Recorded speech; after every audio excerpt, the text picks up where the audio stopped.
नमस्कार मित्रांनो, जय स्वामी समर्थ. आजचा विषय विशेषतः कुंभ राशींच्या व्यक्तींसाठी आहे. अनेक जण विचारतात, साडेसाती संपण्याआधी काय घडते? कोणते संकेत मिळतात? जीवनात काही बदल जाणवतात का? या व्हिडिओमध्ये आपण अशा 7 अनुभवाबद्दल बोलणार आहोत, जे काही लोकांना साडेसातीच्या शेवटच्या टप्प्यात जाणवू शकतात. हे ज्योतिषीय परंपरा आधारित सामान्य मार्गदर्शन आहे. प्रत्येक व्यक्तीचा अनुभव, जन्मकुंडली, दशा आणि परिस्थितीनुसार वेगळा असू शकतो. व्हिडिओ शेवटपर्यंत नक्की पहा, कारण 7वा मुद्दा अनेकांना विचार करायला भाग पाडतो. साडेसाती म्हणजे काय? साडेसाती हा शनीच्या भ्रमणाशी संबंधित सुमारे 7.5 वर्षाचा कालावधी मानला जातो. या काळात अनेकांना संयम, शिस्त, जबाबदारी आणि आत्मपरीक्षणाचे धडे मिळतात. हा काळ फक्त संकटांचा नसून परिपक्वतेकडे नेणारा काळही मानला जातो. विचारांमध्ये मोठा बदल. साडेसातीच्या शेवटच्या टप्प्यात अनेकांना स्वतःकडे नव्या दृष्टीने पाहण्याची सवय लागते. या गोष्टी पूर्वी महत्त्वाच्या वाटत होत्या, त्या आता तितक्या महत्त्वाच्या वाटत नाहीत. जीवनाकडे अधिक शांत, संयमी आणि वास्तववादी दृष्टिकोन तयार होऊ शकतो. चुकीचे माणसं दूर होऊ लागतात. काही नाती आपोआप संपतात. याचा अर्थ प्रत्येक वेळी वाईटच असे नसते. काही वेळा आयुष्यातील बदलामुळे लोकांचे मार्ग वेगळे होतात. त्याच वेळी काही नवीन आणि सकारात्मक लोक आयुष्यात येऊ शकतात. आर्थिक बाबत शिस्त वाढते.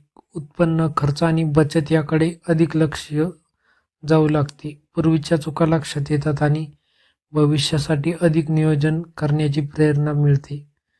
मेहनतीचे फळ दिसू लागते. बराच काळ केलेल्या प्रयत्नांचे परिणाम हळूहळू दिसू लागतात. नोकरी, व्यवसाय किंवा शिक्षणात नवीन संधी मिळू शकतात. तथापि यशासाठी सातत्यपूर्ण प्रयत्न आवश्यकच असतात. आरोग्याकडे लक्ष.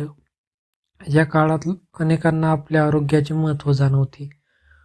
योग, व्यायाम, संतुलित आहार आणि नियमित दिनचर्या यांची गरज प्रकर्षाने जाणवते. आध्यात्मिक ओढ वाढते. काही लोक प्रार्थना, नामस्मरण, ध्यान किंवा सत्संगाकडे अधिक आकर्षित होतात. मन शांत ठेवण्यासाठी आध्यात्मिक साधना अनेकांना आधार देऊ शकते. नवीन सुरुवातीचा आत्मविश्वास. साडेसातीचा शेवट म्हणजे सर्व समस्या एका दिवसात संपतात असे नाही, परंतु अनेकांना स्वतःवरचा विश्वास वाढल्याचा अनुभव येतो. पूर्वीपेक्षा अधिक परिपक्व निर्णय घेण्याची क्षमता निर्माण होते. पूर्वीपेक्षा अधिक निर्णय ठोस घेता येतात. नवीन ध्येय ठरवून पुढे जाण्याची प्रेरणा मिळते. हा बदलच अनेकांच्या आयुष्यात महत्त्वाचा टप्पा ठरू शकतो. काय करावे? प्रामाणिक मेहनत सुरू ठेवा. आर्थिक शिस्त पाळा. आरोग्याची काळजी घ्या. कुटुंबांसोबत संवाद वाढवा. सकारात्मक विचार ठेवा. श्रद्धेनुसार ईश्वराचे स्मरण करा. महत्त्वाची सूचना. ज्योतिष हे अनेकांसाठी श्रद्धा आणि मार्गदर्शनाचा विषय आहे. भविष्याविषयी कोणतीही गोष्ट निश्चित मानता येत नाही. प्रत्येक व्यक्तीचे अनुभव, तिच्या परिस्थिती, निर्णय आणि प्रयत्नांवरही अवलंबून असतात. मित्रांनो, जर तुम्ही कुंभ राशीचे असाल तर या काळाकडे भीतीने नव्हे तर शिकण्याची आणि नव्याने उभे राहण्याची संधी म्हणून पहा. तुम्हाला या 7 पैकी कोणता अनुभव सर्वाधिक जवळचा वाटला तो कमेंटमध्ये नक्की सांगा. व्हिडिओ आवडला असेल तर लाईक करा आणि आपल्या मित्रपरिवाराबरोबर शेअर करा. अशाच माहितीपूर्ण व्हिडिओसाठी भक्तिरंग सागर या चॅनलला सबस्क्राईब करा. धन्यवाद. जय स्वामी समर्थ.